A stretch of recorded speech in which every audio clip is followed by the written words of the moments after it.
Growing up in the boat building, in a boat building atmosphere on Harker's Island, there was many people that were building boats, some small, some larger ones, but I guess there's a common thread that ran amongst all of us. We all love the water and love boats.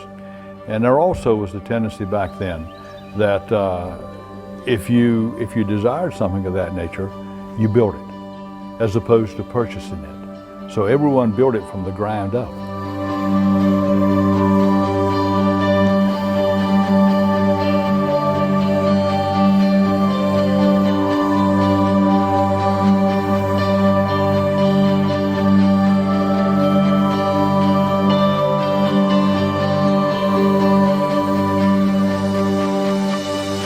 This area, I guess, has been known as the graveyard of the Atlantic. And having worked on the water, after or during the period in which I was building boats, I also worked commercially on the water for the better part of 4 years. And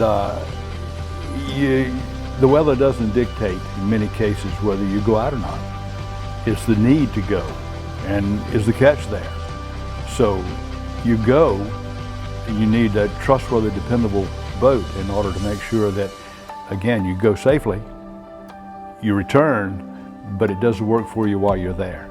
And from that heritage came the idea of our boats, back in the early 80s or the late 70s when we began to build fiberglass boats.